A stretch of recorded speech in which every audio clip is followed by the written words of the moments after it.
Coming to you from the Forge of Freedom studio in the heart of America. A podcast dedicated to preserving freedom and inspiring personal success. Freedom is born and lives through you, the individual, and it dies in the shadows of tyranny.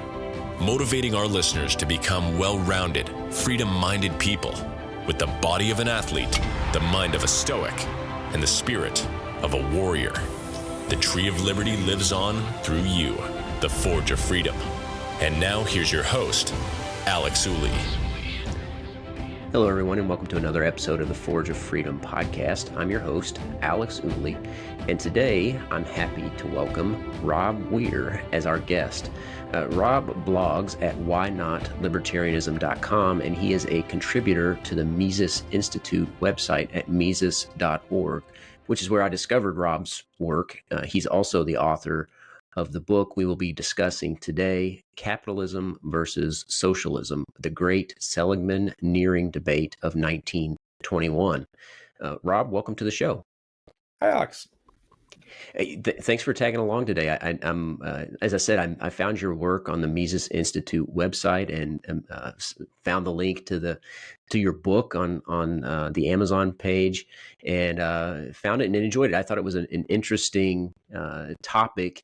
This debate that took place in 1921 about capitalism versus socialism. Of course, before socialism had really been experimented with widely throughout the world.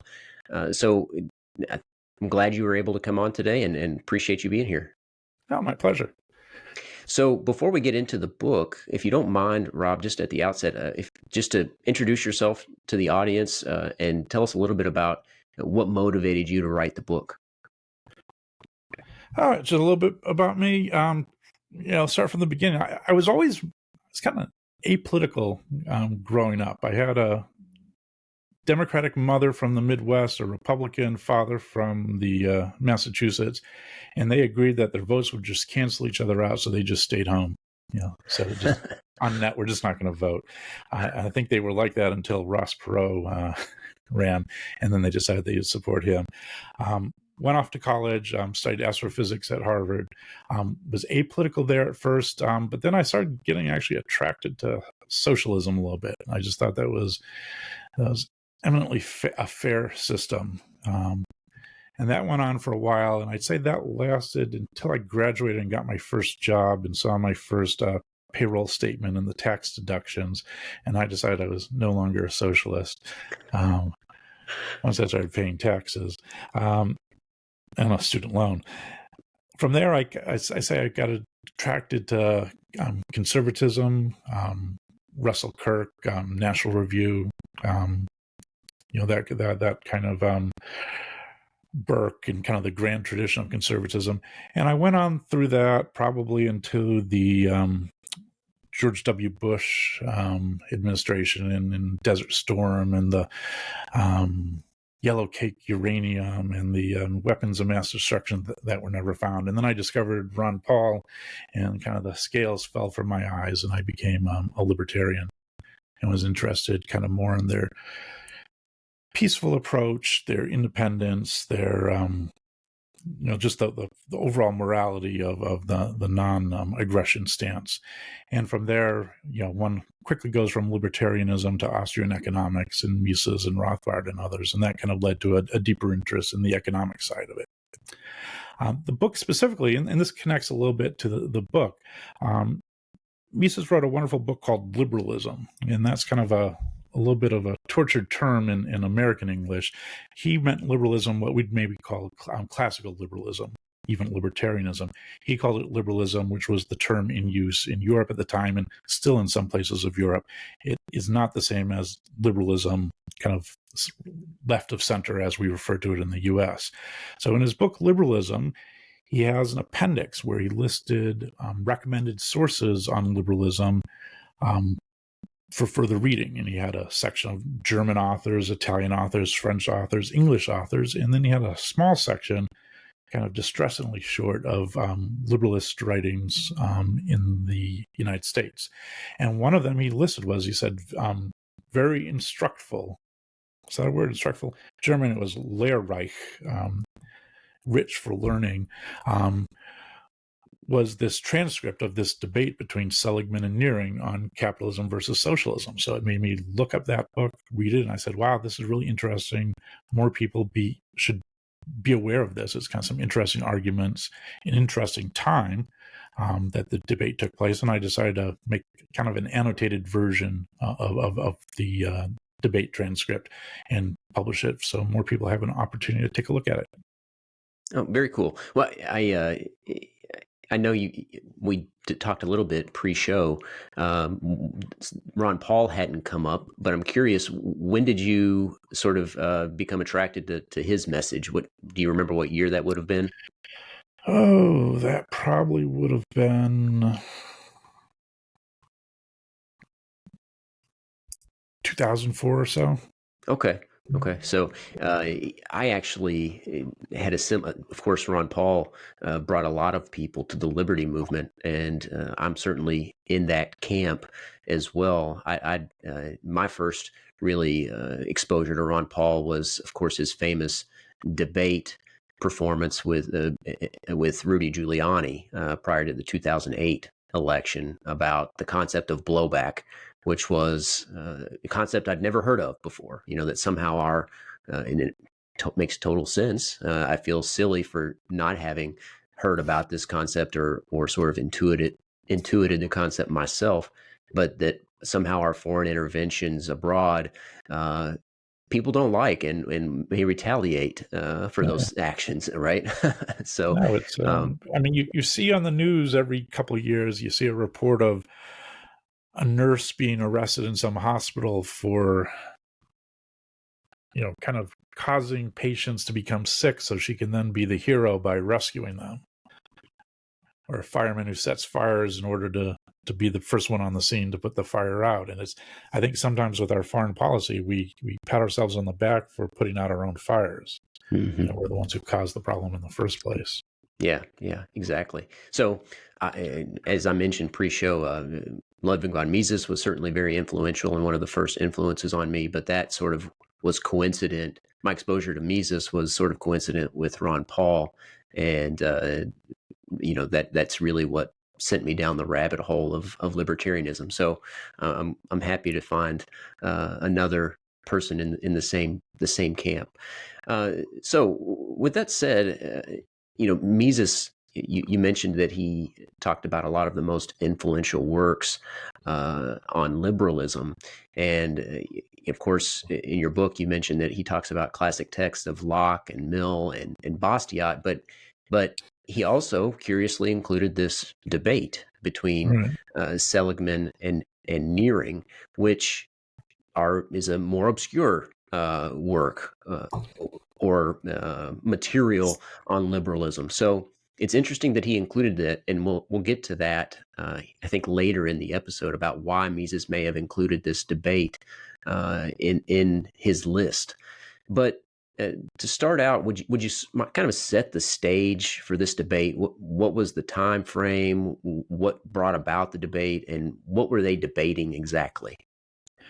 Yeah, I mean, obviously, this is a time before Facebook, before Reddit, before you could have arguments with people virtually. If you want to have an argument on some topic, you had to do it in person, and if you wanted a lot of people to hear it, you had a debate.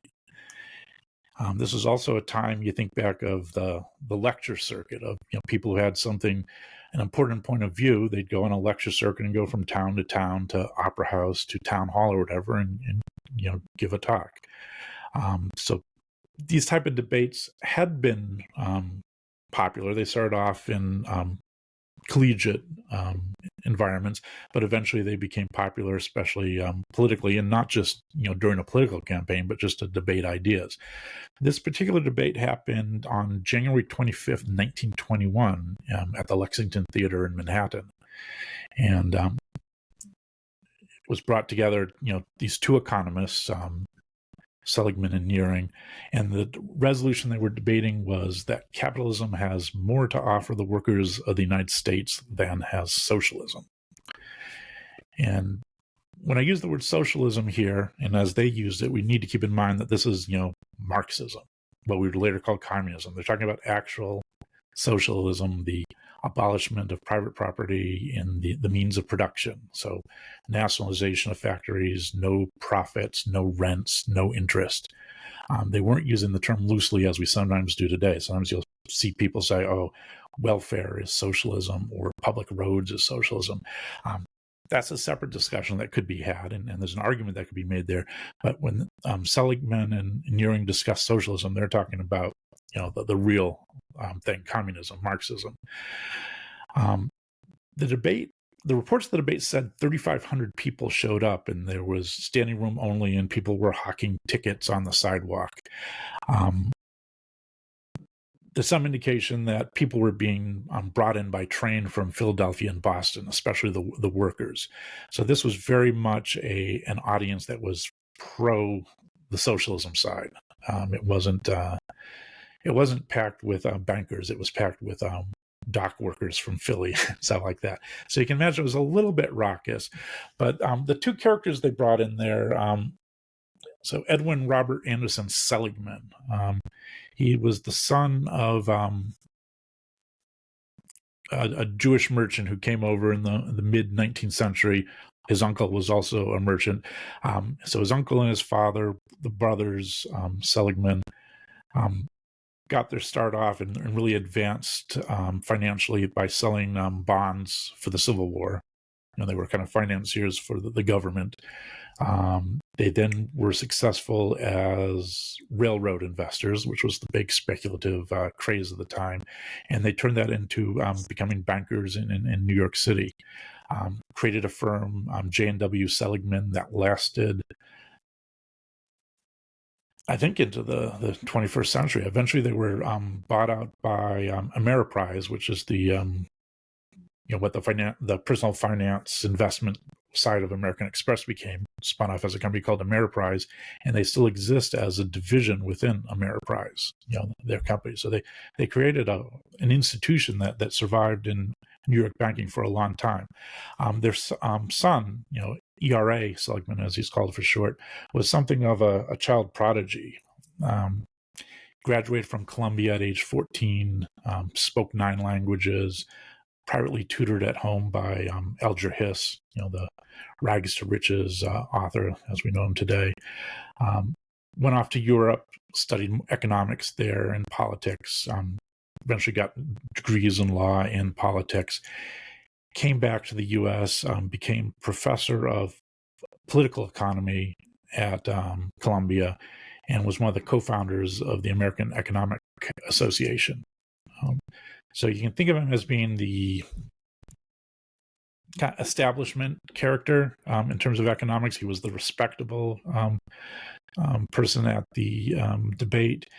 He was something of a public intellectual in terms of the New York newspapers. If they wanted to talk to a real economist, they contact him and get him to give a quote for an article. The other side of the debate was Scott Nearing, who was the son of a Pennsylvania coal country stockbroker, so kind of moderately successful, also very bright, but he took a more radical route. He was younger than Seligman by like 20-something years. So Seligman at this time was like 6 years old, Nearing 38, I think. Nearing also studied economics at the Wharton School, same school as Donald Trump, if you think of it. But he took a slightly different turn. He then taught for a while at Wharton, but his radical statements that he made in his writings and his speeches and stuff eventually led to his dismissal. And this was a big controversy regarding academic freedom at the time. So he did not have tenure. His contract had to be renewed year to year. So it was like an associate professor. And the committee that made the decision on it primarily consisted not of faculty, but of donors to the university. And those donors were businessmen and bankers themselves who were offended by what Nearing was saying. So they essentially argued, no, we shouldn't renew his contract. He then went from Wharton to Toledo University, also dismissed there for his anti-war statements. And this would have been I don't know if he was still speaking out against the Spanish-American War, or whether he was at that point speaking out against World War I, probably World War I at that point. But he was definitely one of those anti-imperialist activists who was speaking out against any war the U.S. was in at the time. He continued then independently writing and publishing pamphlets and stuff against the war, and then he was indicted under President Wilson's Espionage Act. At the time, if you made statements that were seen to lead to lower conscription in the armed forces, you were kind of essentially protesting against the draft, which had mandatory registration at that point. It wasn't like, you volunteered, you had to register. And he was speaking against that. He was arrested, or at least indicted for that. Went to trial. He ended up getting off on that charge, but the publishing house that published his pamphlet was given a moderate fine. So, unable to really work in any respectable mainstream university, he was just too hot to touch. He ended up working, teaching economics for the Rand School of Social Science, which was in New York. It was essentially a correspondence school for laborers, and it was a school run by the Socialist Party of America. So he was kind of their economics head, which gave him a lot of free time to also continue being an activist and speaking out. He wasn't just on economic matters. He was speaking out against large families. He was speaking out against child labor. He was speaking out. He got hooked up a little bit into the eugenics movement, which was popular at the time.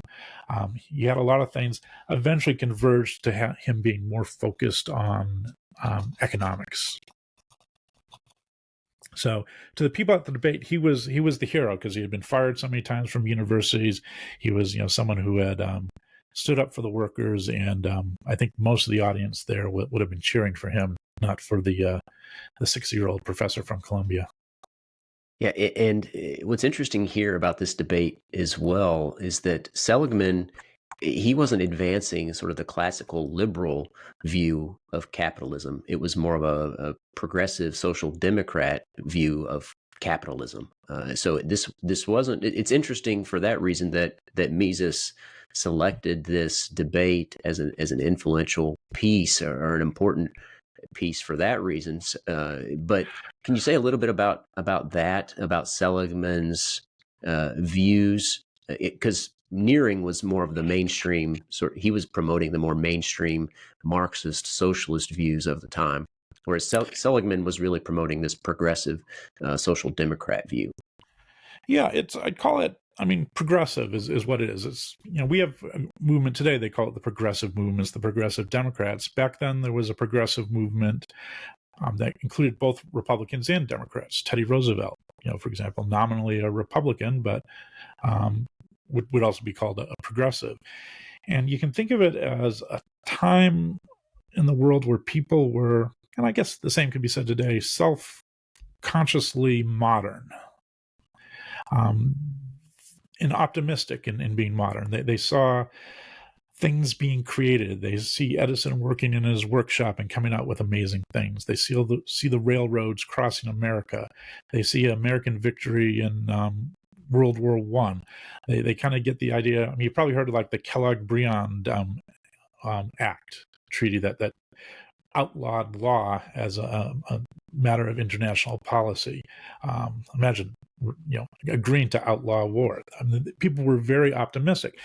They also, to a fault, saw humanity as being kind of infinitely malleable. Nearing was looking at, he was a big advocate of what he called social adjustment, which was to say the lower classes can be uplifted if we do the right type of reforms. So we make adjustments to society, we can raise them up. And, he kind of went from there into socialism. Seligman also saw capitalism. He called it progressive capitalism. And he was supportive of minimum wage laws, of old age pensions, of reducing inequality. Essentially, whatever you can imagine FDR putting in the New Deal. Progressive income tax, right? Yeah. Which we talked a little bit pre-show. You want to mention that story? So, his especially, I guess first thing to think about is when we think of economics neoclassical economics today, we think of a subject that works by general laws and rules, supply and demand, marginal utility, things that can be explained. The Austrians do it without mathematics. The mainstream neoclassical does it with a lot of mathematics, but it's kind of an assumption of a rational consumer and then how they behave and stuff like that. And economics wasn't quite like that back when Seligman was being trained. It was more you almost think of it as like a cross between being a financial analyst and a financial engineer. We take for granted today that every month we get a report on GDP growth, or we get a weekly unemployment statistics, and then we have all these government statistics. That we have an income tax at the federal level that's administered relatively seamlessly in terms of getting our wage statements and stuff like that and the withholdings. All that stuff had to be put together at some point, and without computers, and a country that was rapidly growing, and a country that was getting more and more wealthy and more complicated with its financial instruments. So that first generation of economists, kind of around the turn of the century, were putting together all these rules for, well, how do you define national account balances? How do you track this? Seligman's main contribution was around the income tax, of trying to figure out how do we do an income tax at the federal level. It's something that had been attempted a bit by Lincoln in the Civil War. It was later declared unconstitutional, and then the 16th Amendment in 1913 finally allowed for a federal income tax. And Seligman was one of the main technicians behind the scenes of figuring out how that could work. And I think the way to think of it is, for most of the American history, the federal government was funded by duties, by tariffs on imports. That later, it went up and down, but the economic view of tariffs kind of soured eventually. They started to realize how that was bad for consumers. And that was especially true in England. There was a school called Manchester Liberalism, John Bright and others who were part of this organization called the Anti-Corn Law League. And this was essentially a realization that the farmers in England, the wealthier farmers, were preventing the cheap importation of grain from places like Canada, and that this was especially hurting the poor, especially in Ireland, and was actually a contributing factor to the Great Famine that they had. Sure, they had problems with the potato crop, but the English farmers did not want them importing cheaper grain from Canada, so they had tariffs and stuff, and there was just a souring on the tariffs. So, well, what happens? How do you fund the government if you don't have the tariffs?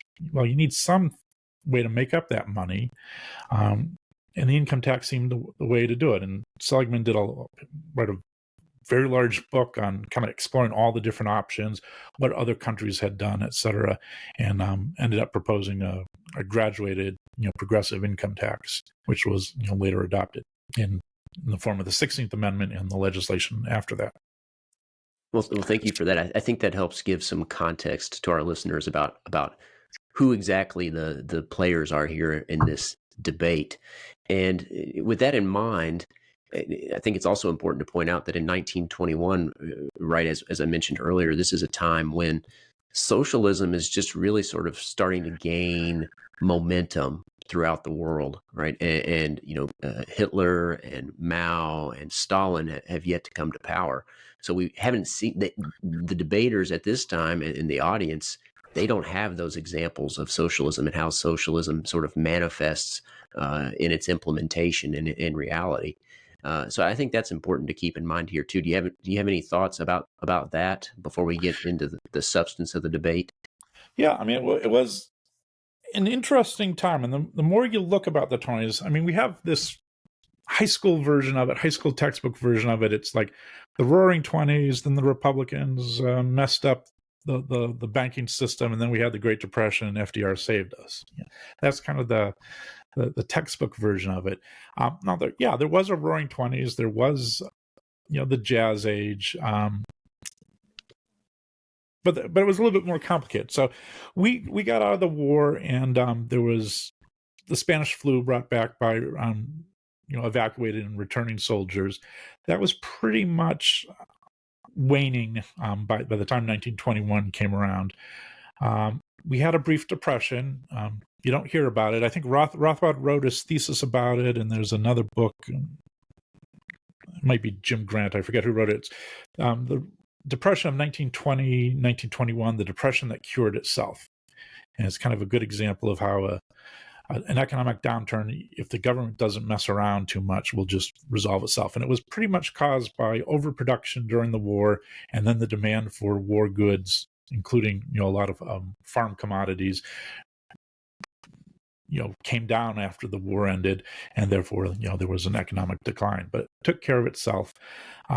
There was a lot of social activism at the time. You just recently had Prohibition, so there was the big protests against old demon rum. There were the protests against American imperialism. There was protests or activist reform movements against large families, against immigrants, against child labor, against squalid housing. There was a racial side of it. The KKK had its resurgence around that time. There was the eugenics movement looking to purify the bloodlines. Some of it was racist. Some of it was just kind of utopian. It kind of all came together, and there were big marches and rallies. We tend to think of those happening in Germany and Italy and stuff, and they did, years later, but they were happening in the U.S. at that time. Much of it was peaceful, but there was this kind of bifurcation among activists between what's called the propaganda of the word versus propaganda of the deed. And propaganda of the word was writing and giving speeches, and propaganda of the deed was, say bluntly, was terrorism, was blowing things up. And some of the anarchists were known for advocating propaganda of the deed. That was the only way to get your ideas across. So in 1919, there were a series of mail bombs sent out in New York City to journalists and industrialists, politicians, sent out by anarchists, mail bombs. There was a bombing in Wall Street shortly thereafter. And this really, got the public's attention, probably not in the way the anarchists thought it would, but it got the public's attention and led to what were called the Palmer raids. Palmer, I believe, the Attorney General under Wilson. And this essentially, a law was passed, and they rounded up all foreign-born anarchists, or anyone who they thought was a foreign-born anarchist, and deported them. And since a lot of the anarchist movement at the time was foreign-born, Russian, Italian especially, a lot of that movement was kind of taken away. 1917, you had the Bolshevik Revolution, the second phase of the Russian Revolution, and that had a lot of enthusiastic supporters in the United States. So you had the anarchist movement kind of diminished, but then the socialist movement, which you can think of the Marxist revolutionary socialist movement, was kind of rejuvenated, and Nearing was kind of part of that movement. Very excited about the prospects. As you say, they didn't know a lot about the Russian Revolution. They had the revolution.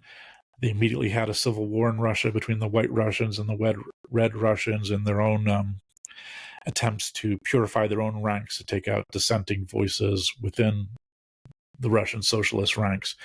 But it was kind of blue sky as far as they were concerned, and that leads to an automatic asymmetry in the type of debate they have. It's real capitalism, warts and everything, versus, perfect socialism that we promise will happen one day. Today, when we look at these things, we see it a little bit differently. We see kind of the real socialism versus real capitalism. This was kind of idealized socialism versus real capitalism. And, that type of asymmetry, you got to watch out for it today, because people still try that trick. Yeah, I love that point that about that asymmetry, because, like you say, we have examples of capitalism, warts and all its imperfections, but the people at the time didn't really have a good example, or didn't know much about how socialism played out in the real world. So they just sort of had this theoretical idea to work with, and the blue sky, as you say, of socialism, the hope that it it would create this a better world. So we certainly have more to work with today in terms of examples. Exactly. There's also there'd been some development in theory since then, which I think we'll talk about a little bit later in the episode.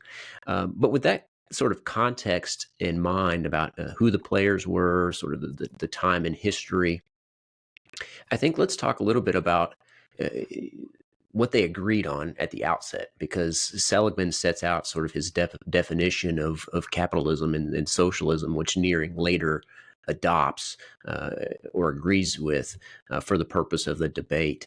You mind to say a little bit about that and how they defined those two terms? Yeah, let me see if I can look up the exact what he said. I mean, essentially, Seligman started off as being kind of the proponent of the resolution that capitalism has more to offer the workers of the United States than does socialism. He spoke first, and he essentially gave the definition of ownership of the means of production. So let's see. So he wrote, quote, "Now by capitalism, I think we may understand that form of industrial organization where the means of production, and by that I mean primarily under modern technological conditions, the machine and the funds required to work the machine are in the control of private individuals." So Marx could not have defined capitalism better. They agreed on that. They didn't agree on much else. So they agreed on that definition, and so then what are some of the arguments? And we don't have to touch on all the arguments here that each of them put forth. Certainly want people to read the book, read the debate, and your analysis. But I'd like to discuss at least a few of the points that they make. Starting with Seligman, since he was the proponent, he argued in the affirmative. Again, the resolution, let me find it here, was that capitalism has more to offer the workers of the United States than has socialism. So what were some of the arguments that Seligman advanced in support of that resolution? Yeah, so first thing, I think one thrust of his argument was that Marx was wrong.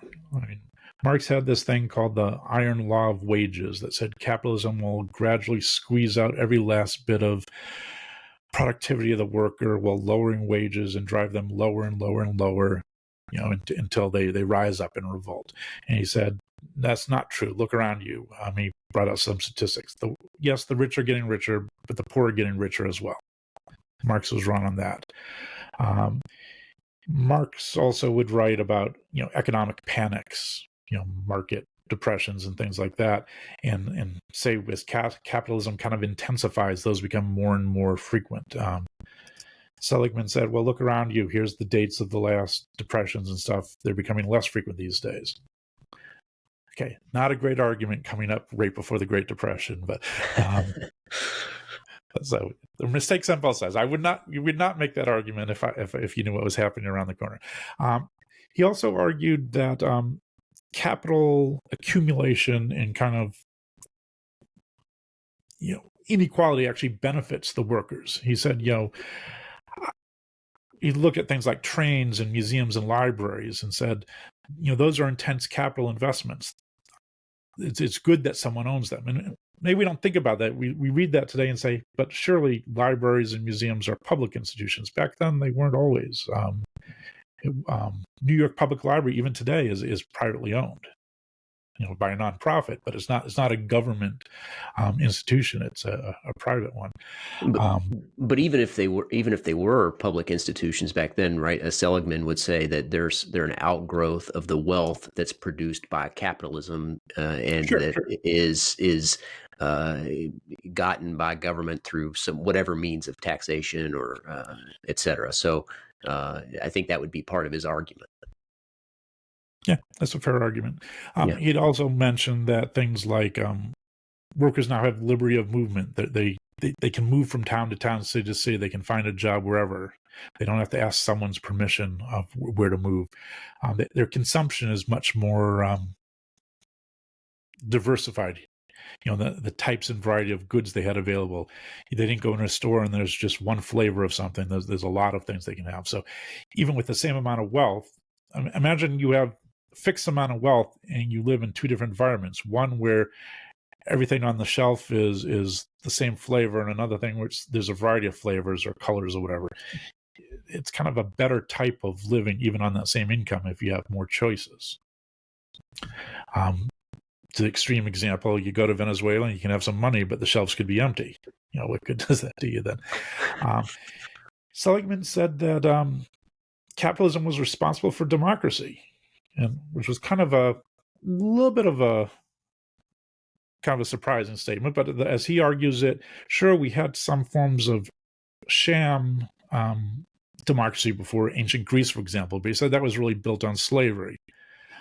He said, sure, we had democracy in 1776 and 1789, but he said that was really more of an aristocracy. It was landowners who got elected and did everything. He said, now we're in a world everyone can vote, women can vote, the poor can vote, the rich can vote.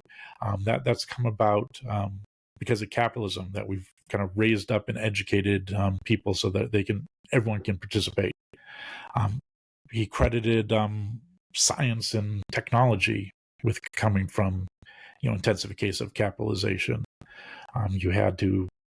It's hard to do a great research lab if you don't have a bunch of money. Imagine trying to develop a new pharmaceutical, new cure for some disease if you don't have massive amounts of funds together. Things like that.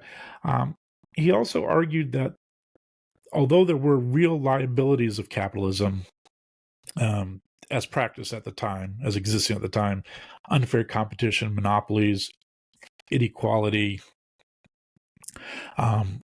job security, things like that, he said those could be fixed while still preserving capitalism. And in fact, he made that a challenge to Nearing and said, for you to succeed in your argument, and you love how he frames what his opponent has to prove in order to win. That's kind of a nice rhetorical flourish. He said, in order for you to win at arguing for socialism, you have to not only show that there's something wrong with capitalism, but that the cure can only come through socialism. You have to argue that it's impossible for capitalism to also address these issues. Yeah, I like that framing. As an attorney, it's almost like an attorney getting up and arguing before a jury. My opponent has to prove these certain elements of the case, right? And he has to prove all of the elements of the case. And that's sort of the way he's framing this debate, right? That Nearing has to prove all of these things to win. The final aspect is he then critiqued socialism. He said there were really three main things that issues with socialism. And I thought this was a good list. He said there's a lack of incentives, lack of risk-taking, and there were, in order for socialism to all be enacted, there had to be restrictions of liberty. I thought those are pretty good. Now, in terms of, you mentioned, the argument that was made then versus later, he probably could have made a more rigorous economic argument if he wanted, but I think considering the audience, this was not an academic colloquium. This was a theater in Manhattan filled with dock hands and stuff from Philly. There had to be some rhetorical flourish. It had to be understandable and approachable and convincing to that audience. So I think that somewhat limited the types of arguments he could bring. And I thought he was very astute to realize that and not to get too much into the weeds with the argument. Yeah, I like that. It didn't get in the weeds, or it didn't get very technical, which I think academics can sometimes, get caught up in that sort of technical analysis, especially economics. So I was glad to see in the debate that he didn't do that he provided examples about the massive accumulation of wealth that has occurred under capitalism. I mean, those are things that really would grab the audience's attention, and pointing to things like the massive railways and museums and arts and all these things that people can avail themselves of because of the wealth created by capitalism. So I think those are appealing things to that sort of audience. But I also like this line that he includes, and this reminds me of the essay by Leonard Read, I Pencil, which was one of something that I really loved when I read it, and I just thought, wow, this is so simple, but it conveys it conveys a message that that is complex, but in a way that is so simple. And I think that this line from Seligman reminds me of this. He says, "The bread which he eats comes from the wheat grown on the farms of North Dakota and milled in the great mills of Minneapolis and brought here by railway. The meat which he consumes comes from far west of this country, or perhaps from the pampas of Argentine. The tea which his family occasionally drinks is brought from far off Cathay, and the sugar with which he sweetens the cup comes from all parts of the world, from Cuba or the Far East. Even the tobacco with which he solaces his leisure hours may, for all he knows, come from Sumatra or from other portions of the Orient." So that was, I thought that was that's an example of this sort of approach that he took to the debate to appeal to the audience that was present. And it's kind of interesting, you bring up the long supply chains, the not necessarily exotic goods, but a wide variety of goods sourced around the world. I think at the time of my great-grandparents living in New England, they would have spent their winters eating potatoes and carrots and parsnips and turnips and stuff they could store in a root cellar, salted meats, pickled meats. They would not have pineapples and bananas and tomatoes in January. Today we do. And it's kind of interesting if you look at the situation, East Germany, when it was under communism. One of the things that excited them the most when the Berlin Wall went down is bananas. It was just something they had heard about but hadn't seen. And just imagine a country in modern times that, due to their economic system. I'm glad you brought that up, because my parents were able to cross the border into East Berlin prior to the wall coming down. And my father always talks about how East Germans were always looking for American cigarettes, for Marlboros or Winstons, and that they were always glad to see Americans, because that meant they might get some cigarettes, some American cigarettes. So that was an interesting sort of anecdote about, just sort of the depravity that was present in that communist setting, whereas there was something that an ordinary American would take for granted, like bananas or cigarettes. Yeah. So Seligman is making these arguments about sort of the wealth, the prosperity that's created by capitalism, while acknowledging some of the inherent problems with capitalism. What are some of the problems that he recognizes in as he sets forth his argument? Yeah, so he talked about job security. There's no unemployment insurance at the time. So if you were out of a job, your family starved until you got another one. There was long hours. There were no... the government was just getting around to kind of defining a standard work week, but it wasn't universal yet. There were monopolies. That was the big thing that Teddy Roosevelt was railing against with his trust-busting efforts. Seligman, he didn't go into details, but he said there's unfair competition. So a lot of these things you could almost look at as, the classic things that neoclassical economics would talk about: market failures. Just things where the competition doesn't quite work the way the mathematical models say they should. Which of course means the reality is wrong because the math is right. I don't know.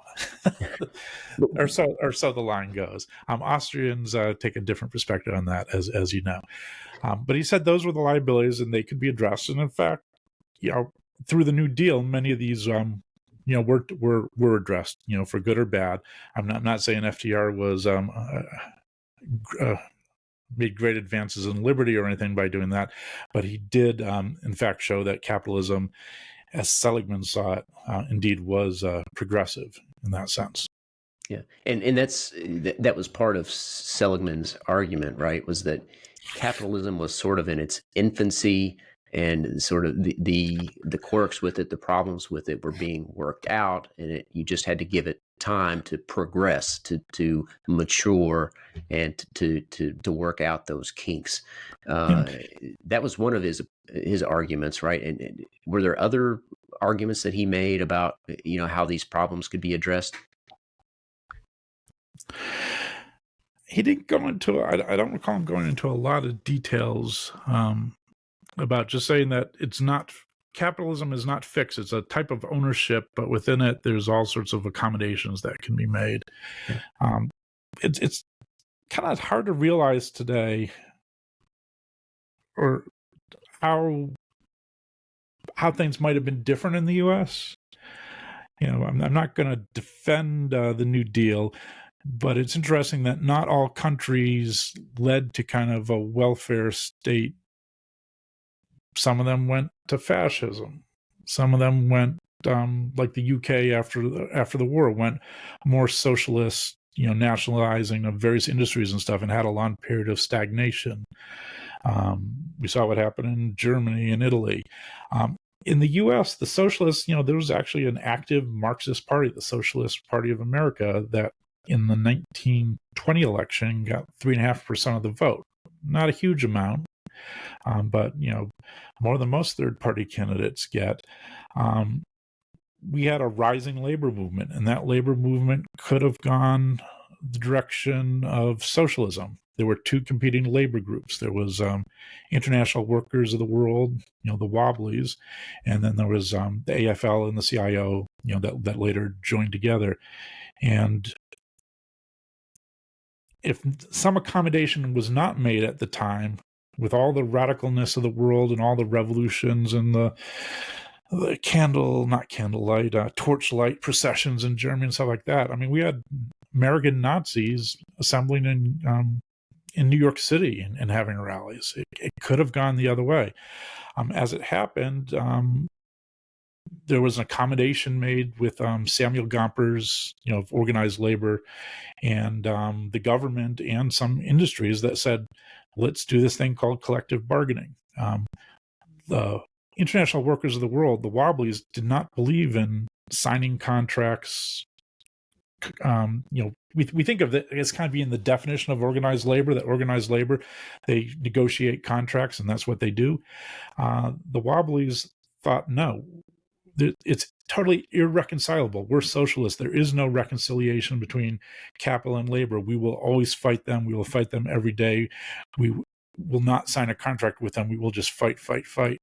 And there will be perpetual class warfare until we win. That was their attitude. Gompers and the AFL-CIO, their attitude was, we will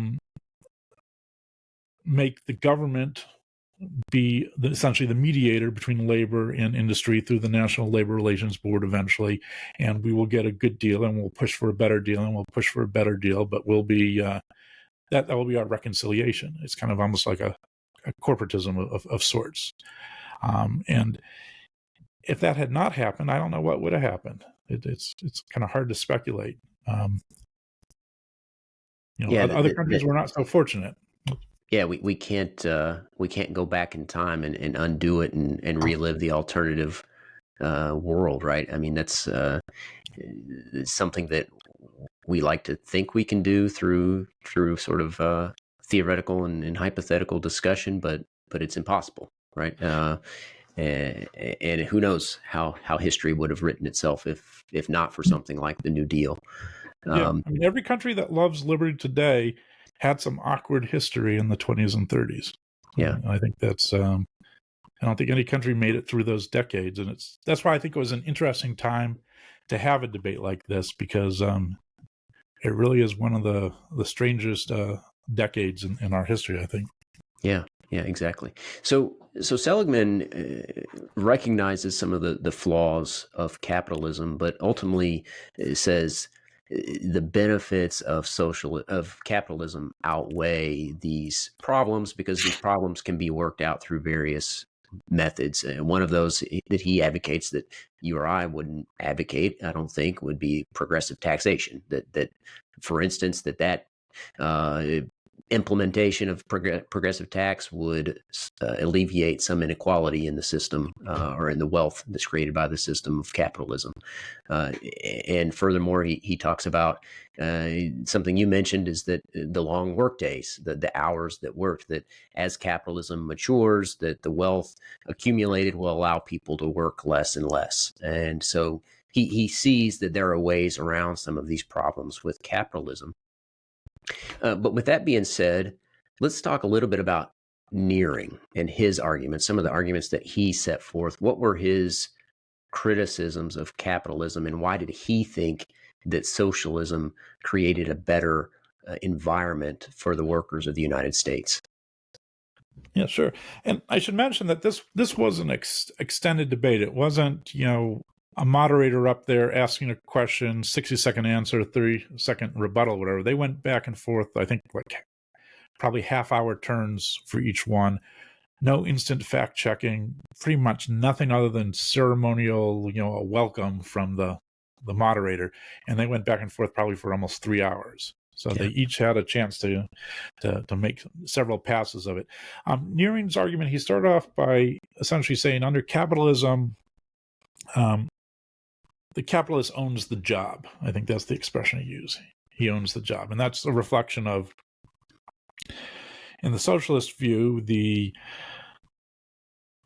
if the worker doesn't have the job, he starves. If the capitalist loses the worker, he just has one less worker, but he has 999 other ones that will just work harder to make up the difference. So there's a disparity of power, and that's always going to put the interests of the worker opposed to the interests of the capitalist.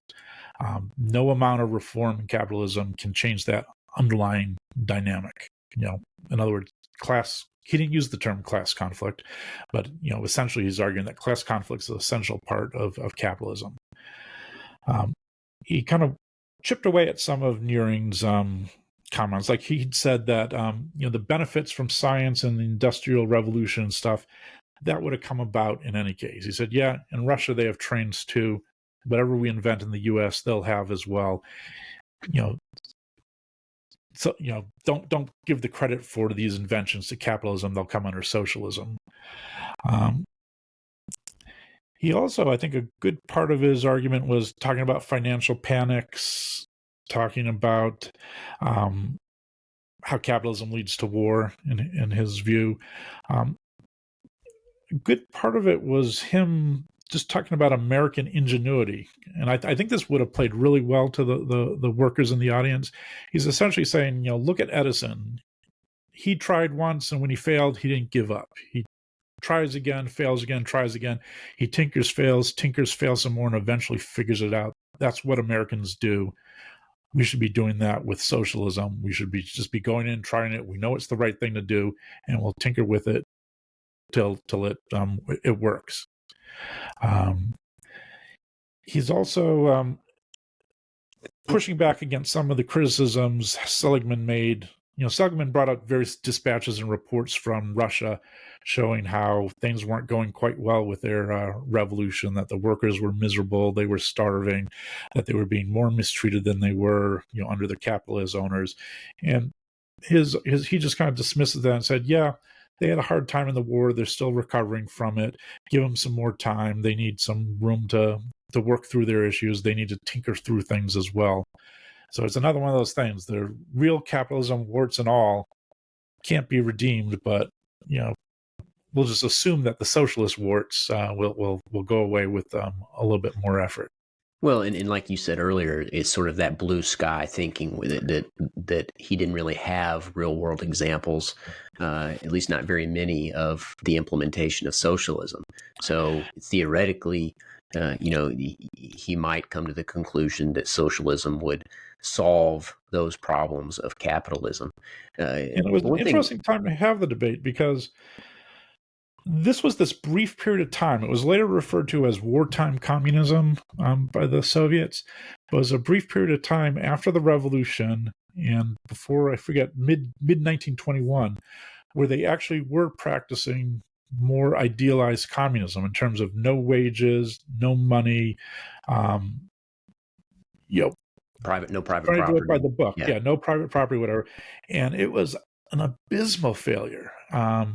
And Lenin ended up throwing away. He moved to something that was called the New Economic Policy, the NEP, I think in mid-1921, and started allowing, grow your quota of grain, farmers, and anything else you grow, you can sell. He realizes that he had to bring some market mechanisms into the system, just so the economy did not collapse altogether. So the pie in the sky kind of communist dream didn't last a year before in the Soviet Union it changed to something else. Well, it's interesting too. You mentioned earlier, Seligman talked about that market failures would become less and less frequent. He may not have advanced that argument if he'd known the Great Depression was just around the corner. Likewise, Nearing says, I want to try to demonstrate to you that under capitalism, the worker has to accept first, and it's interesting that he says this first, intermittent starvation, second, slavery, and third, war. So he says first that under capitalism, the worker has to accept intermittent starvation. And much like Seligman, I think if Nearing had known about the Holodomor, of course, in Ukraine, and the mass starvation from the Great Leap Forward, et cetera, of course, he would not have advanced the argument against capitalism that it leads to intermittent starvation, whereas, of course, communism ultimately led to mass and persistent starvation. So I thought that was a lot of that was suppressed from the U.S. view, in part by some like the New York Times and stuff. There are people who knew what was going on in Ukraine with the starvation. Kind of were essentially in the pockets of Moscow. So one argument that I thought was interesting, why did Nearing think that capitalism led to war? Would you mind to flesh that out a little bit? Because as you mentioned earlier in the show, he was anti-war and in fact faced a lot of flack and criticism because of his views on war. What was his position? Why did he think that capitalism led to war? So this was not as far as I know, was not part of Marx's original kind of canonical view of historical materialism and kind of the demise of capitalism. He thought the iron law of wages would lead to ever increasing kind of depravity for the worker. Wages would be driven down. They'd be driven down to subsistence, just enough to procreate essentially and preserve the workforce. That unemployment would be used as a cudgel to force them to work and work harder. And that would lead eventually to the revolution as the workers rose up. But when you compared that to reality, the workers were getting better. Working conditions were getting better. The work week was less. Wages were going up. People were getting more prosperous. So it wasn't fun to be a factory worker. It was still a miserable existence by anyone's definition, but it was better one generation than it was the earlier generation. So an kind of a modification of Marxism came Lenin actually published a pamphlet called what was it called? Imperialism, the Last Stage of Capitalism, or something like that. His argument was the reason workers are not getting worse off as fast as Marx predicted them is because the capitalists have taken their money and invested it in other countries, in other markets. They have other ways of selling more of their goods by having the Philippines being a U.S. colony, as it was argued after the Spanish-American War, of the rush for Africa and the colonies there, the colonies in Asia, etc. And that by having the great powers having these far-flung colonial empires, that was going to lead to war. And that was going to lead to more conflict. Well, and part of the argument too, and correct me if I'm wrong here, but it was that the capitalists, the people who owned the means of production and owned the job, as Nearing would say, that they accumulate this wealth that they generate through the efforts of the workers. and then they have to find something to do with this wealth. And when they can't find any more domestic use for this wealth, they have to go abroad to use it, Exactly. to invest it, to implement that wealth in some way.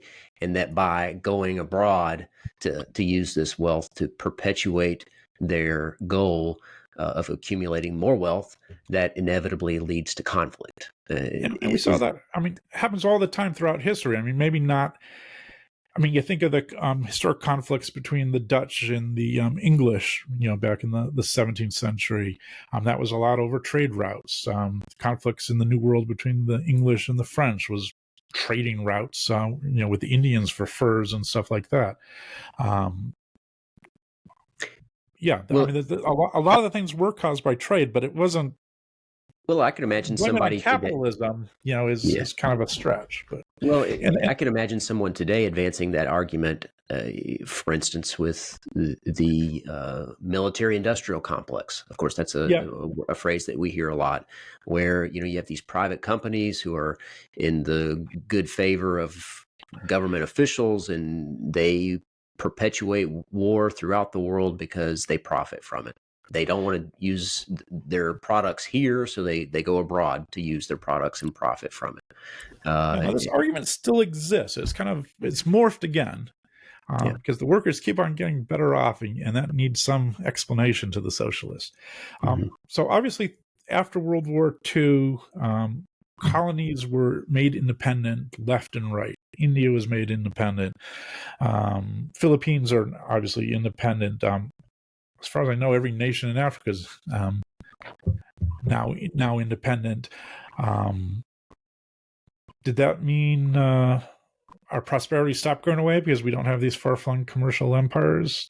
No, the prosperity kept on going up. The workers did not start a decline after colonies were liberated.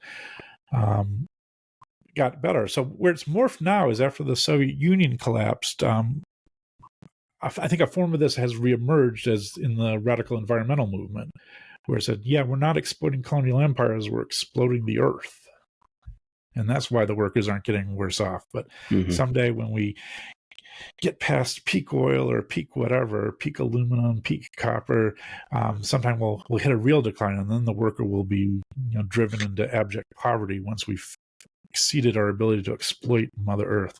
So the argument still comes back up. It's another excuse for failing to admit that actually the workers are doing well under capitalism. And we see that right through this ESG, environmental social governance, and sort of just more environmentalism more broadly, those sorts of arguments being made. Right. So that's certainly something that's widespread, those views and arguments being made worldwide, really, not just in the United States. Yeah, and it was definitely, I mean, you look at this is a topic for a whole nother podcast maybe sometime, but if you look at like the history of the environmental movement, it started off as a conservation movement. It was, Teddy Roosevelt was a conservationist, call him an environmentalist, but if you look at the timing of it, it was after the collapse of the Soviet Union that it became very radicalized and turned far leftward. And that's when like the original Greenpeace founder, said, I'm not having any part of this anymore, and left. It definitely became kind of a socialist orientation to the environmental movement. Yeah. So Nearing is making this argument that capitalism leads to more war, that the workers are worse off because they're essentially slaves to the capitalists. And by that, I think it's helpful to unpack this a little bit, right? He says that the capitalist pays the worker less than the value that they produce, and the capitalist skims off the excess value, essentially. And that excess value is value that the worker produced that they don't get, and thereby they're slaves because they don't get the full value of the product that they created or the service that they provided. Is that essentially correct, the argument that he's making there? Yeah, that's the Marxist argument that the worker is not paid they call it the full product of his labors, and that what's taken off or skimmed off the top by the capitalist as profit is stolen from the worker. And I guess I mean, that could be attacked far more brutally, I think, than Seligman did. I mean, today we know you, but go ahead. Let's talk about that. How did Seligman attack that argument? How did he respond to that? Yeah, how did he say? Well, he kind of, I think, argued you needed the capital to make the factory. You just can't take a bunch of workers and say, hey, start making your widgets, start making your, whatever they were making, your tool and die factory. You needed a big capital investment to make that happen, and that had to come from someplace. He didn't do the full analysis, I think, that you'd start talking about the risk taking and how not every business succeeds, not every investment pays a profit, a good number of them lose, etc., that the money invested in a factory is money that cannot be consumed or used for other purposes. So you have the opportunity cost of putting that money in and waiting for it to occur. You could also mention that the workers get paid before the capitalist does. The workers have to be paid every week or every 2 weeks, even before your factory is making a profit. And it might never make a profit. So there are various things to say, yeah, the capitalist is doing more than just skimming things off the top. They're providing the management, they're providing the capital, they're taking the risks, they're deciding what type. It's not just factories magically occur. There's the type of factory. I mean, when Steve Jobs starts making an iPhone, that was something that never existed before. That was not a sure thing. That was not something that was guaranteed to succeed. At that price point initially, it was very speculative and risky. He succeeded, and he got very wealthy doing so, and deservedly so, I think. One thing that Seligman argues as well, right, is that the employment relationship is a voluntary one. That right, that who needs who more? Does the employer need the worker more? Or does the worker need the employer more? Well, they need each other. It's a mutually beneficial relationship. A positive sum game. Yeah, it's a positive sum game, we'd say today, because it's done voluntarily and they both seek to gain by the relationship. And if either side did not think they'd gain, they wouldn't be involved in it voluntarily. I mean, today we see that very vividly, especially the last year or so, with all the help wanted signs. And the government has not raised the statutory minimum wage at the federal level, but it's quite common now for just starting wages for fast food jobs to be $15 an hour, which was the pipe dream of the far left just a couple of years ago, of what they were protesting for but knew they'd never get, has come about through voluntary relations today, just through supply and demand. So yeah, the factories need the workers. The workers need the factories. That's how they get things done. One thing, Oh, go ahead. And you just also have to ask, under socialism, do you think you really get paid more? Yeah, exactly. So one thing that you mentioned in the book, and we've, of course, just barely touched on the arguments made here. As you said, this debate lasted somewhere around 3 hours, so we can't flesh out all of the arguments that were made here. But one thing I think is important to point out is that the economic calculation problem, as we often hear about in the Austrian economics world, hadn't been fleshed out at the time. Do you mind to say a little bit about that and why, I guess, explain why that wasn't an argument that Seligman would have put forth? Yeah, so there's these concepts in economics, just a deeper background, price, value, wages. So Marx made a big deal about wages and how the workers weren't getting the full product of their labor in terms of their wages. A question that's kind of puzzled people since kind of the earliest days of economics was the relationship between price and value, and what determines value. There's always been this thing called the paradox of value. A bottle of water you get for 79 cents in the supermarket, but if you're in the desert dying of thirst, you'll pay everything you have for a bottle of water. Why is that so? Why is the same item have a value different in one context to the other? Diamonds in ordinary life are very expensive objects. If you're in the desert, though, dying of thirst, you'll probably just throw the diamonds away if they're just excess weight on you, or you'll trade them for a bottle of water. So that was resolved 1890s or so, independently by a number of researchers, Menger in Germany, Jevons in England, Walras in Switzerland, through what was called marginal theory or marginalism. And they came up with a theory for how value comes about. And value is subjective, but through kind of an auction-like process, people bid on the marginal unit of an item, and that kind of brought things together. And that kind of made the concept of a price a much more intriguing concept. A price wasn't just what the merchant does to cheat the customer. The price becomes an incentive. It becomes a indicator of value. It kind of signals to the market what things producers should start producing more of and what things less. If the price of something goes up, if the price of eggs goes up, well, I don't know if you can make more eggs quickly, but if the price of something else that you can control the supply goes up, you make more of it. If the price of data engineers' wages go up, then universities start training more data engineers. It becomes kind of an important thing, the whole idea of a price, but it's only important to the extent the price comes about in a free market, through the voluntary interactions of market actors.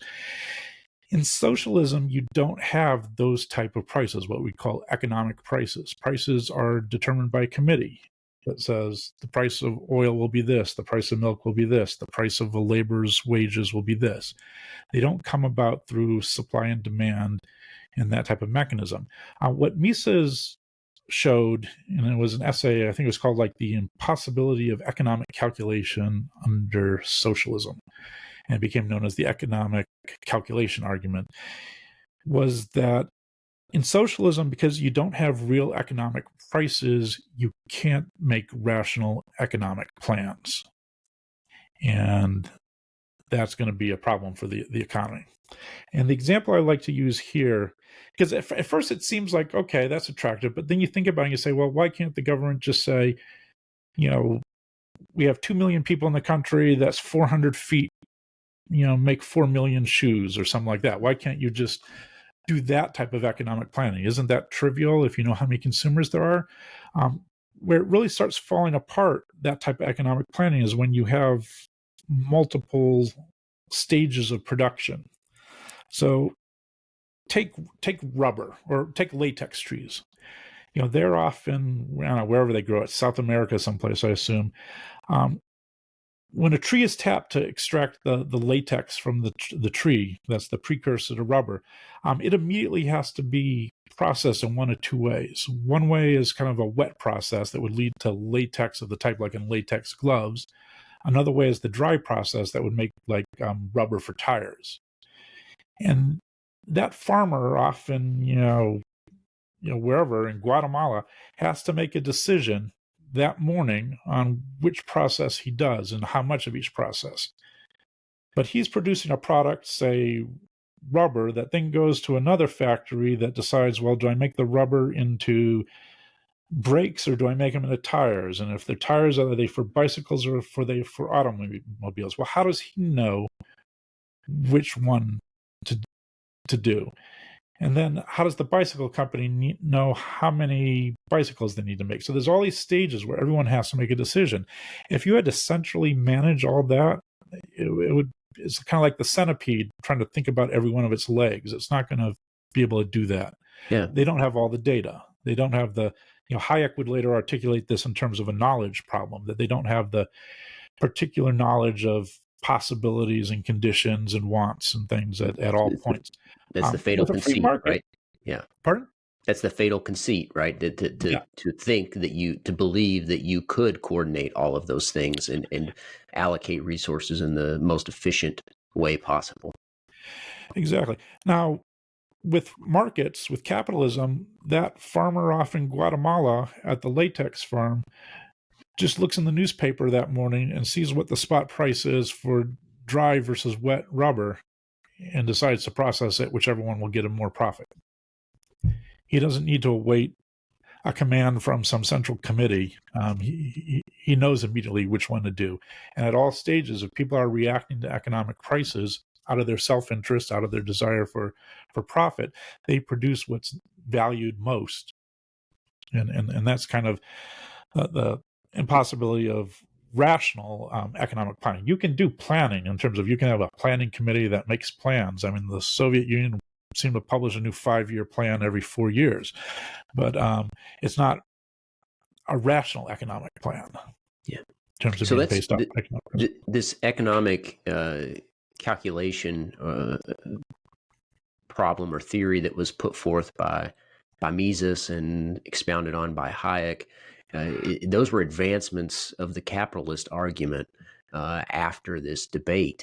In what ways has the socialist argument advanced since the debate, if any? Yeah, I mean, there were attempts at kind of patching the socialist economic argument. There was an economist in Poland, I think, Lerner maybe, and came up with a model for how you could incrementally, a socialist commonwealth could incrementally adjust prices and look at, what was in short supply and adjust it and kind of tinker with it a little bit. The problem is the socialists didn't really like the argument. He came up with a real clever way, but then the socialists said, well, that's not really socialism. So it didn't please them.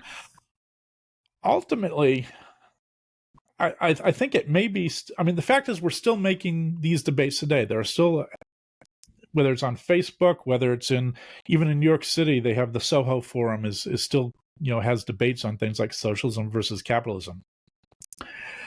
We don't debate, the nature of light. We don't debate how the heart works. We don't have debates today of whether the center of the mind is in the brain or in the liver.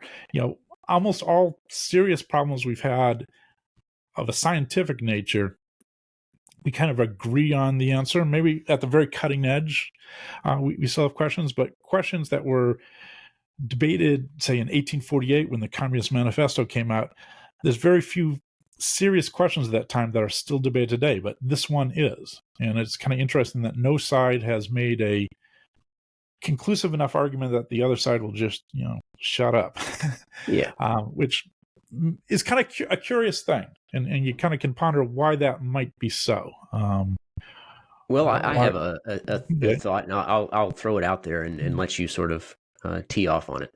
It seems like it's sort of a generational debate of sorts, that there's maybe a cycle. This is my perception anyway, that capitalism generates lots of wealth, that people get better living standards of living, they accumulate more luxuries, and but there is still some inequality, right? And the people who don't have as much wealth want the wealth that they don't have, and so they advocate for a system that provides more equality, and socialism in theory provides that, right? And so anytime you have sort of this waxing and waning of wealth, I think that this debate rears its head, right? And so that's a simplistic view, but that's, I think, part of it. What are your thoughts? Yeah, it reminds me of, there's been an old saying, I think it was attributed to Winston Churchill, that, if you're not a socialist at age 20, you don't have a heart. If you're still a socialist at age 40, you don't have a brain. Yeah. So there is kind of an age thing. I think socialism will probably be a perennial among the 20-year-olds, like it was with me before I got my first paycheck. Yeah, there you go. And I think, there's something to be said for, when you do have an economic downturn, alternatives start becoming more, the unknown becomes a little bit more palatable than the downside that you're aware of. And it's hard for anyone to really have a personal perspective of centuries wide of economic history and the ebbs and flows of markets. In our own lives, we go through a couple turns in the market, and it's hard for the average person to make sense of it. And particularly, I don't think we realize how much the government is the source of market downturns, or how it's a reaction to speculative bubbles that were caused by the government in the first place. But I think that's one reason why socialism is still around. Another aspect of it is, I think at some level it's not a disagreement about facts, but a disagreement about values. And I'll put it this way: the predominant view, post World War II, kind of centrist liberal thought on kind of what is a just world, or what makes something just, is the view that was promulgated by Harvard political philosopher John Rawls in a book called A Theory of Justice. And that kind of laid out the idea that economic inequality is okay so long as the poorest in the country are better off for that inequality. In other words, it kind of goes along with Seligman's argument. Yes, we do have some inequality, and we do have some accumulation of capital among some people, but that leads to better conditions for the worker. It leads to the museums and the trains and things like that. So John Rawls is making a similar argument, that so long as it's better off for the poorest to have a system that leads to some degree of inequality, then that inequality is just. I don't think every socialist agrees with that. I think there's a center of the socialists today who believe that inequality is bad in a way that's not measured by prosperity, that inequality is bad kind of psychically to their sense of justice, fairness, worth, dignity, et cetera. And some socialists would be happy to see inequality reduced or eliminated, even if it made everyone worse off, even if it made the poor worse off in terms of prosperity. They would rather have more equality. And I don't know how you argue against that, because it's not a question of facts at that point. It's a question of values, and you just say, I don't agree with those values, and damned if I elect you. Yeah, well, that's right. I mean, that's a great point that you're making, that it's sort of the theoretical foundation of their worldview. And, a common tool in philosophical thinking is that you've seen in lots of works is to use this veil of ignorance, right? Yeah. Imagine that you're behind this veil of ignorance, and you don't know if you're going to live in a world that has inequality but opportunity, or just equality, right? And what sort of world would you choose? And the answer to that question is different for different people, right? And the socialist would say, we want a world with equality. I don't care if I have more opportunity, but if the world is such that I may have more opportunity, but I'm going to fail and I'm going to be that poor person, I don't want that sort of world. I would rather have the world that has equality. And so equality becomes the guidepost for their worldview, right? And it's hard that's what socialism has delivered, right? Right. Unfortunately, it's been equality of destitute and poverty and famish, starvation. Yeah. So I think as a practical point, when I'm debating this, it's I can't argue against that view, but I think to the extent you bring that view and make it apparent to the audience, it kind of defeats the opponent, just by having them be explicit about what their values are there. Because I think most people, vast majority of them, would not be happy with that. They'd rather see everyone better off. The rich become richer, the poor become a little bit richer. Maybe they'd prefer that the poor became even more better, but I think they're still tinkerers. They're tinkerers of capitalism. I don't think the socialists really have much of a support at this point. Yeah. So I'm glad you brought up that example of Rawls and this point about equality and sort of the fundamental value that people begin with when they start these arguments, because I think that's important to realize. But one thing I want to talk about before we close up here, and we've been going for over an hour now, so I don't want to keep you too much longer. It's gone by so quickly. we've talked about, and you mentioned, I'm glad you mentioned this too earlier, the Depression of 1920, 1921. A lot of people don't realize, don't even, have never even heard of that depression. And I know there are numerous articles about it on the Mises Institute website that I'll link to. So I'm glad you mentioned that, and I wanted to bring that back up. But is there anything else you'd like to mention about the arguments that would put forth during this debate before we talk about at the end why Mises might have included this as an influential work on or contribution to liberalism, and what how it might have influenced him? Yeah, I think of the arguments. And we don't need to flesh out all of the arguments. I just wanted to give you an opportunity if you thought that there were any major arguments that we missed that you wanted to bring up.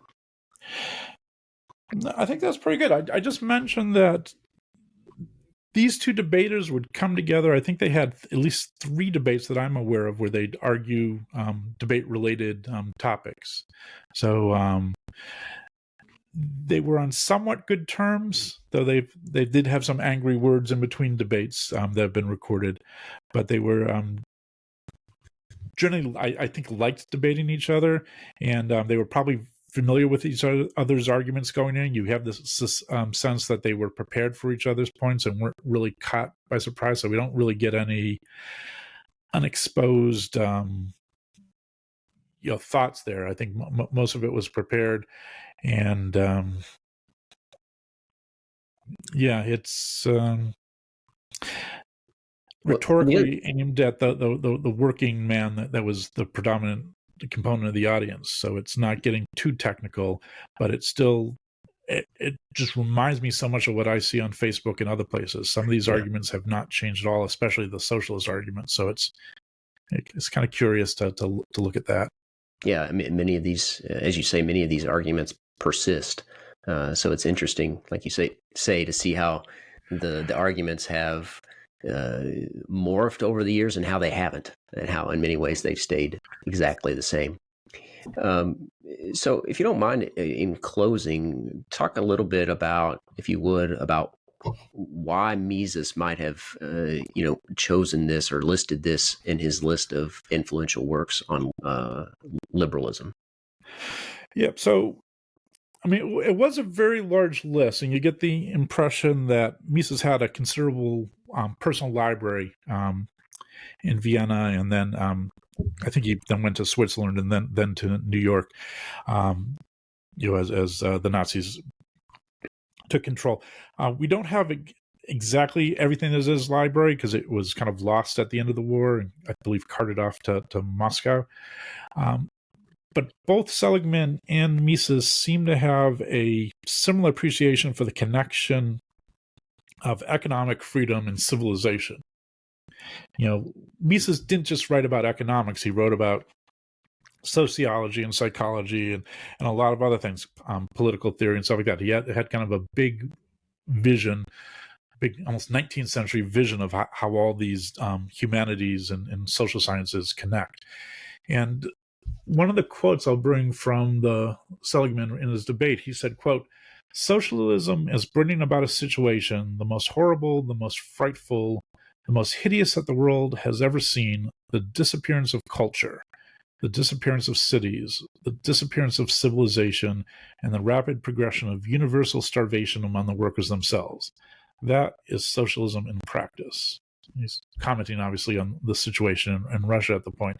And this sinks in a lot with some other writings, including the book that this annotated bibliography was an appendix to, Liberalism. Mises had a similar passage within the book where he talks about, the effect of socialism on misery and the collapse of civilization and such like that. So I think he might have seen kind of a kindred spirit there of someone who made that larger leap from just purely technical economic matters to the state of civilization, which is kind of remarkable. I think Seligman, when you think of him as being really this back office technician working through national accounts and theories of income tax and stuff like that, being kind of really a financial analyst almost for the government, to making observations about the connection between economic freedom and civilization. So thought that was impressive. And maybe Mises did too. Well, and you mentioned this pre-show too. I think it was a great point that it sort of demonstrates, the enormity of Mises's library and the works that influenced him. Would you mind to say a little bit about that? Yeah, I mean, this was not it was a live debate. There was a stenographer in the at the debate who took down a stenographic, I won't call it a recording now, a transcript, I guess, stenographic transcript of the debate that was then later published by the Socialists. And this would have been a very small local publication, probably in the northeast of the U.S. And how the heck that ended up in Vienna and having been read then by Mises, tells me that he was sucking up everything he could related to debates between capitalism and socialism and stuff. And he was on his way to writing liberalism, to writing his book Socialism, eventually his magnum opus, Human Action, and along with many others. So he was... this is the day before computers and online catalogs and Amazon and stuff like that. So it's amazing. We don't have the full extent of his library, as we said, because he had to, kind of leave Europe, with what he could carry. And at the end of the war, his personal library and his papers were carted up by the invading Soviet army and taken off to Moscow. Researchers got access to it after the collapse of the Soviet Union and have done some research in it, including, one of his more recent biographies. But he must have had an amazing library. I'm kind of envious. Yeah, it's amazing to think about, what he accomplished and how prolific he was in his writing and his research in a time with, like you say, no internet, no Amazon, no Google. No, he was in Vienna, which Vienna was the closest thing you probably had to. It was a thriving, before the war, it was an amazing point of thought, philosophy. You had Freud on psychology, and you had Klimt in art. You had Mahler doing the music. It was a very cultured and just an amazing place. Architecture, everything. So he would have they call them private seminars, privat seminar, and where he'd bring him and his students together, and after his lecture they'd go to his apartment, and they would discuss economic topics, and of all things, they would sing songs too. There was actually a Mises songbook of they'd take popular ditties of the day and put in economic lyrics and commentary and stuff. And when he came eventually to New York, he continued those private seminars in New York. I don't think with the singing, but so he was. He had followers. He had quite an influence on both continents, and was kind of well connected with economic thinking around the world, evidently.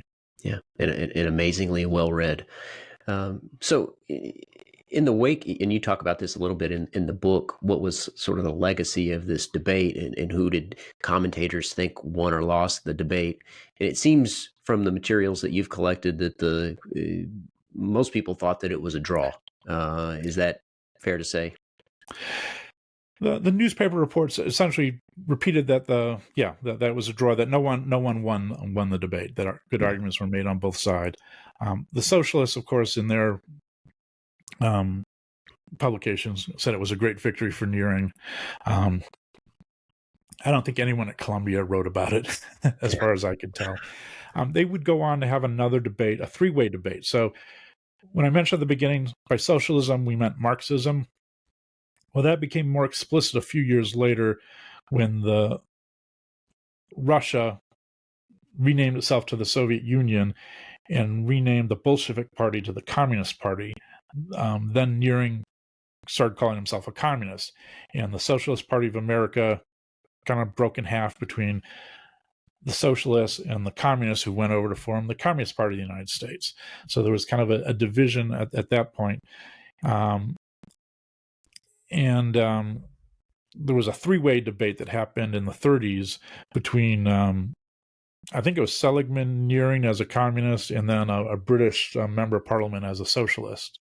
And at that point, the audience was far more raucous, not catcalling, but, just yelling out, screaming, yelling, liar, liar. It was, you could tell the 30s were here and the 30s weren't going to be nice. Mm-hmm. Yeah. Well, Rob, I really appreciate you coming on the show to discuss your book. I really enjoyed the conversation. I hope our listeners did as well. It's, obviously, like I alluded to, we've barely touched on some of the substance of the arguments. We've sort of highlighted the arguments put forward by both sides, but I'd certainly encourage our listeners to go check out your book, read the debate for themselves, and decide who they think won. It was an interesting debate, and I think it's, even if you already know which side you would be on, I think it's instructful. It's something that you can certainly learn from, at least from a historical perspective. I think once again, at each time, ask yourself, with what I know now, what we know now historically, how could I make this particular point better? Or is this point still valid? Is it still a good one? And I think many of them are. And how could I make that argument better today? Yeah. Yeah, I think that is a great point. And like you said earlier, this is not a technical debate. These are arguments that they're making to largely a working class of people. And this is cast in a way, in a tone, in a tenor, and language that is understandable by just about anyone.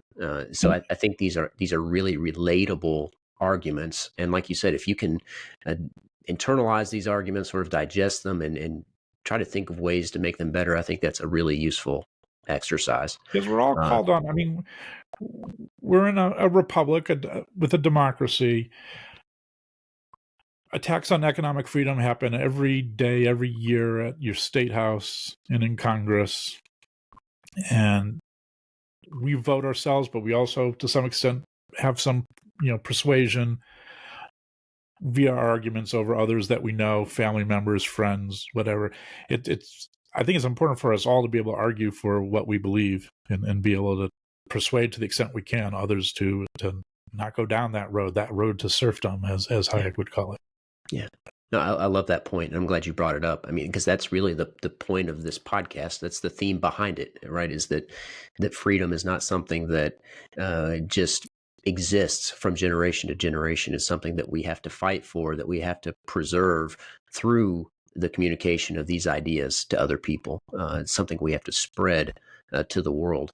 And I think if we can do that effectively, that the world will see that freedom is what we should strive for, not control, not centralization. So that's a wonderful point, and I'm glad you brought that up.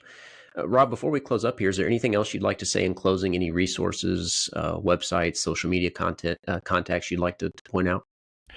Oh, I could send you a couple links to it. I don't have them offhand, but some of the things we've mentioned, I think I'll send you the link to. You said you had some articles on the Depression of 1920-21.